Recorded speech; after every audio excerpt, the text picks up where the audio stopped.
শুভ সকাল বন্ধুরা, রাধে রাধে, জয় শ্রীকৃষ্ণ। তোমরা সবাই কেমন আছো? আশা করি ভালো আছো। তোমাদের ভালোবাসা আর আমার গোবিন্দের কৃপায় আমরাও সবাই খুব ভালো আর সুস্থ আছি। তো আজকে দেখো একদম সকাল সকাল 6টা থেকেই ব্লগটা আরম্ভ করছি। ফুল মর্নিং রুটিনটা তোমাদের কাছে আজকে শেয়ার করছি। তো এটা ভিডিও আছে 19 তারিখে, অনেক লেটে যাচ্ছে ভিডিওটা জানি, কারণ আছে যে আমি ভিডিও এডিটিং করার একদমই সময় পাই না বন্ধুরা, তার জন্য। আর দেখো সকালে ঘুম থেকে উঠেই প্রথমে আমি কি করলাম, বিছানাটা পুরো গুছিয়ে নিলাম। আর আমি ঘুম থেকে উঠেই মানে একদম বিছানাটা গুছিয়ে নেওয়ার চেষ্টা করি। তো আজকে যেহেতু মর্নিং রুটিন শেয়ার করছি, তো আশা করি তোমাদের ভালো লাগবে। সাথে থাকো, পুরো ব্লগটা দেখো, এনজয় করো। তো ঘুম থেকে উঠে বিছানাটা গুছিয়ে দেখো ঝাড়ঝাঁটা দিয়ে দিলাম, পুরো ভিতর কোনা কোনা ঢুকে ঝাড়ঝাঁটা দিয়ে এবার পুরো ঘরটা মুছে নিলাম। মুছে টুছে নিয়ে আর দেখবে সকালে যদি ঘুম থেকে উঠো না বন্ধুরা তাড়াতাড়ি, তাহলে দেখবে কাজগুলো খুব তাড়াতাড়ি হয় আর নিজের জন্য হাতে কিছু সময়ও থাকে নিজের পরিচর্যা করার জন্য বা অন্য কোনো কাজ করার জন্য। আর সকালে যদি লেট করে উঠো দেখবে কাজ করার এনার্জিও থাকে না, আর একটা লেজিপানা শরীরে লেগে থাকে। তো সকালে ঘুম থেকে সকাল সকাল যদি উঠো না, পুরো সারাটা দিন যেন এনার্জি হাই লেভেলে থাকে। তো তোমাদের সাথে গল্প করতে করতে দেখো আমার ঘর ঝাড় দেওয়া মুছা সমস্ত কাজ হয়ে গেছে। কিছুটা কাপড় ছিল সেটা এখন ধুয়ে নিলাম। ধুয়ে টুয়ে এখন মুখ ধুবো, মুখ ধুয়ে এবার স্নান করবো।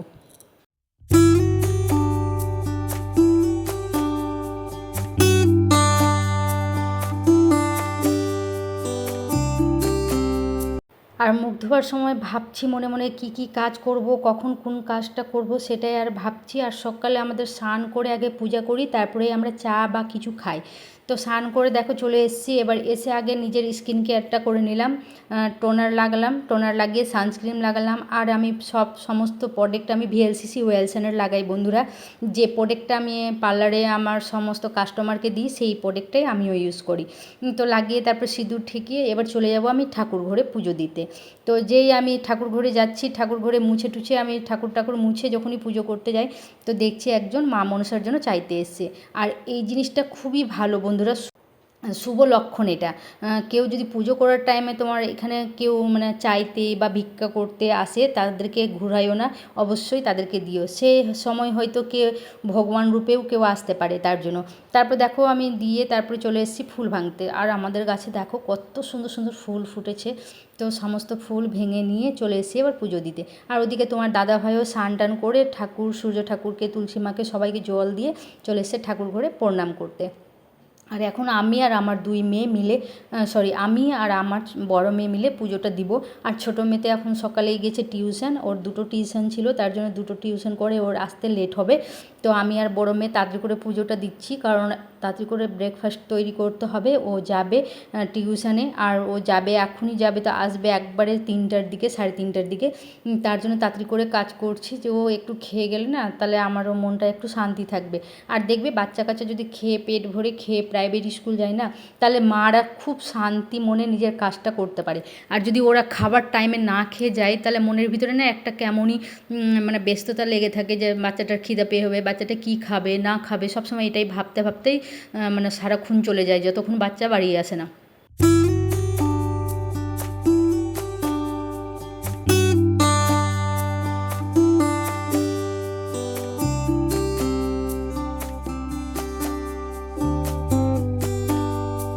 আর দেখো আমার ঠাকুরের জায়গাটা কত সুন্দর লাগছে। এইভাবে ফুল দিয়ে সুন্দরভাবে যদি সাজিয়ে গুজিয়ে পুজো করা হয় না, মনটাও শান্তি লাগে। আর ঠাকুর ঘরটা সত্যি খুব সুন্দর লাগছিল। তারপর পূজাটা দিয়ে চলে এসেছি রান্নাঘরে, এখন বসিয়েছি চা। এবার চা করে আমার শাশুড়িকে, আমার হাজব্যান্ডকে দিয়ে দেবো। আর আমার চাটা জানো, কাজ করতে করতে আমার চাটা একদমই ঠান্ডা হয়ে যায়, 2-3বার গরম করতে হয়, তারপরে খেতে পাই চা। তারপরে দেখো সবাইকে চা দিয়ে আমিও এখন চাটা খেয়ে নিব, খেয়ে এবার রান্না চাপাবো। আর আজকের সকালের আমাদের মেনু হচ্ছে ব্রেকফাস্টের কী বলে ঢেঁড়স ভাজা আর রুটি আর খেজুরের গুড়। মাঝে মধ্যেই ভুলে যাই বন্ধুরা। আর যেহেতু এটা ব্লগ অনেক মানে লেটে যাচ্ছে, তার জন্য আমি ভুলেই গেছি যে আজকে ব্রেকফাস্টটা কী ছিল। তো যাই হোক, এখন চাপিয়ে দিব আমি এখন ঢেঁড়স ভাজা। তো ঢেঁড়স ভাজা করে তাড়াতাড়ি করে রুটিটা করে নিব, আর করে গোপাল সোনাকেও ভোগ দিব, ভোগ দিয়ে তারপরে আমরাও খেতে বসবো। আর এই সাইডে ভাতটাও বসিয়ে দিয়েছি, যে একসাথে সমস্ত কাজ কমপ্লিট করার চেষ্টা করছি।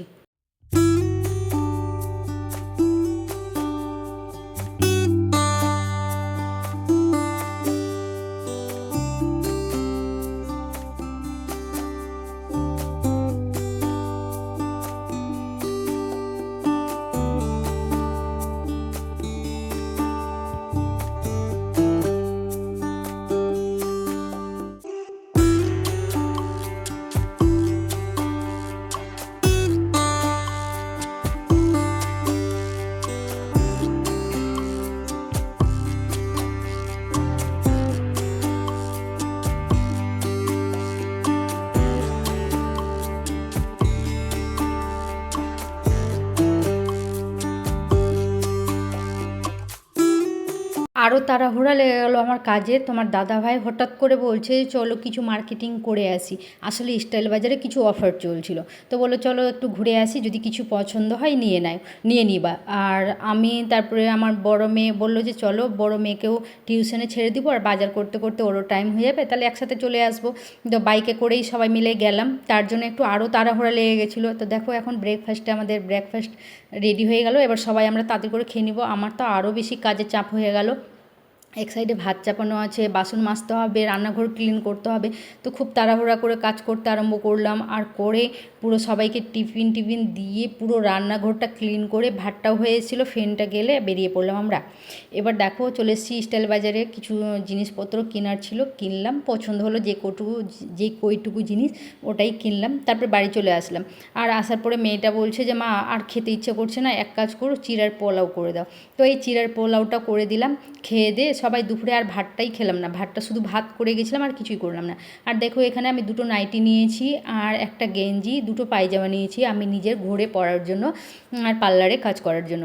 আর আমার মেয়েদেরকেও নিয়ে দিয়েছি, বাট ওদের জিনিস ওরা নিজের জায়গায় রেখে দিয়েছে গুছিয়ে, তার জন্য আর তোমাদেরকে দেখাতে পারলাম না। দেখা করছি একবারে তোমাদের সাথে বিকালে। তো বিকালে দেখো একবার ছাদে চলে এসেছি, আর বাইরের ওয়েদারটা দেখো কত সুন্দর লাগছে। আর গাছে যেহেতু লিচু হয়েছে, তো ছাদে বিকালে এসে আমরা সবাই মিলে একটু করে লিচু ভেঙে ভেঙে খাই। আর গাছ থেকে পেড়ে খাওয়ার না মজাটাই খুব আলাদা বন্ধুরা। তো দেখো আমি লিচু পারলাম, পেরে খাচ্ছি এখন সবাই মিলে।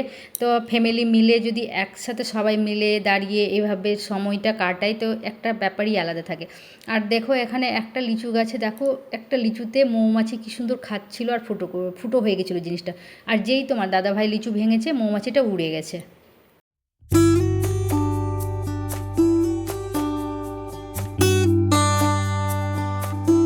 তারপরে আর কি চলে আসলাম নিচে, আর কি রান্নাঘরে এবার ঢুকতে হবে। তো দেখো রান্না করব এখন। কড়াইয়ে গরম তেল হয়ে গেছে, তেলটা গরম হয়ে গেছে সরি। তারপরে দিয়ে দিচ্ছি 5 ফোড়ন, তেজপাতা আর 2টো শুকনো লঙ্কা। আর আজকে করব নিরামিষ, সব মিশালিয়ে একটা তরকারি। নিরামিষ আর কি, আমরা তো নিরামিষই খাই, পেঁয়াজ রসুন তো খাই না বাড়িতে, কারণ গোপাল সোনাকে ভোগ লাগাই। তো দেখো এখন নিরামিষ তরকারিটা করব। আর এই নিরামিষ সব মিশালি 5 মিশালি তরকারির রেসিপিটা আমি আমার শর্ট ভিডিওর মাধ্যমে শেয়ার করব। একবার ট্রাই করে দেখো বন্ধুরা, এত সুন্দর হয়েছিল খেতে না, দারুণ হয়েছিল। আর কিছু দিনই শুধু আদা আর কাঁচা লঙ্কা দিয়ে এই তরকারিটা করেছিলাম, গরম মশলা আর নামানোর সময় ঘি, ব্যাস এইটুকুই। আর কিছু দিনই, কিন্তু এত সুন্দর হয়েছিল খেতে না, দারুণ হয়েছিল, দুর্দান্ত, মানে খুব সুন্দর হয়েছিল খেতে, বলে বুঝাতে পারবো না। একবার অবশ্যই তোমরা ট্রাই করো।